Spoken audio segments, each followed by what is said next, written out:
held in Qatar got underway, and it was the number 259 of Glenn Coldenhoff who stormed into an early lead. Dylan Ferrandis on the Rockstar Bird Racing Kawasaki didn't fare so lucky, and he would have to go to the last chance race to be able to try and get a chance at qualifying in the main event. But meanwhile, Jeffrey Hurlings, who started around about third position on the opening lap, found a way to close in on the rear of 259 Coldenhoff, and then found a way through with this pass at the start of lap 3. Once there, Jeffrey Hurlings never looked back. Unlike this guy, 737, Tellier, who won the qualifying race on Friday, he found himself in third, going out with some problems to the front end. And also struggling with the front end was the 911 of Jordi Tixier, challenging Mel Pocock, 8th position in the early stages of the race.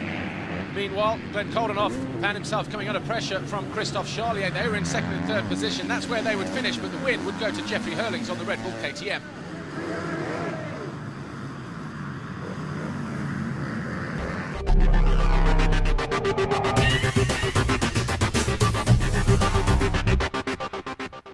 In MX1 race 1, Evgeny Bobashev tried to get a hole shot from the inside, but there was a bit of bar-banging action going on between him and Ken Dodika. Instead, it was the 22 of Kevin Strybos on the Rockstar Energy Suzuki that stormed into the lead and would stay there for 6 laps. Came under pressure, though, from Bobashev, Ken Dodika, Monda Sal, Tommy Searle and Gauthier Paulin.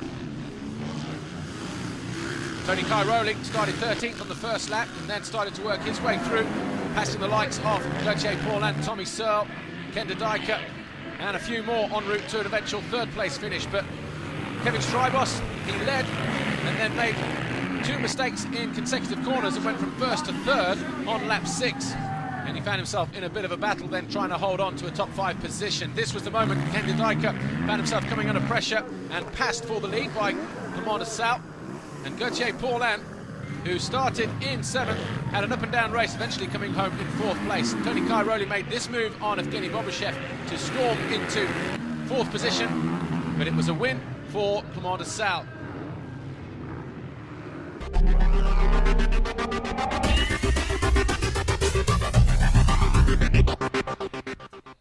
First ever super final to be held at an FIM Motocross Grand Prix. Saw the top 20 MX2 and MX1 riders go head-to-head, but it was the 450s of Sal and Strybos who stormed into an early lead.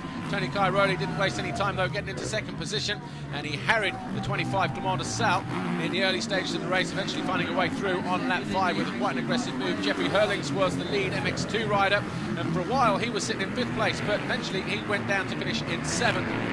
Behind Kevin Strybos, he had a little bit of action going on behind him because he got Gauthier Paulin, Tommy Searle, Jeffrey Hurlings and David Philipparts to keep him company. But Tony Cairoli, once he got onto the rear wheel of Commander Sal, he just applied the pressure and eventually on lap 5 would find a way through into the lead. Ken Dodika and David Philipparts, they were having their own little battle, and that would settle the battle for 8th place. Dodika eventually finishing in 8th. Gauthier Paulin on the Kawasaki, he worked hard throughout the whole moto, and he came home in eventual 3rd place, but it was Jeffrey Hurlings in MX2 who came home in 7th position in the moto, but he was an MX2 race winner, and that would help him to pick up a double MX2 score. But Gauthier Paulin was charging hard, finding a way past Evgeny Bobashev, and eventually into 3rd place. Sal was 2nd, Cairoli was the super final winner. MX1 overall Grand Prix winner, though, was Commander Sal. Jeffrey Hurlings leads MX2. That was your super final podium. Tony Cairoli, Commander Sal, Gauthier Paulin, they were your first 3. Trophy to the winning team manager in MX1. Jeffrey Hurlings leads the MX2 World Championship going to Thailand. Picks up the red plate here. So too, Commander Sal, he leads MX1. Antonio Cairoli. Tony, how was the whole experience for you of this weekend? Yeah, overall it was good. I mean, the track was nice and the preparation was these people here work really hard. Only short time they build up such a great circuit, and I'm glad to win, to be the first final winner. So prova, yes, and I think it's nice. Only a little bit disappointed for the first race, but overall I'm happy and good, looking forward for the next race.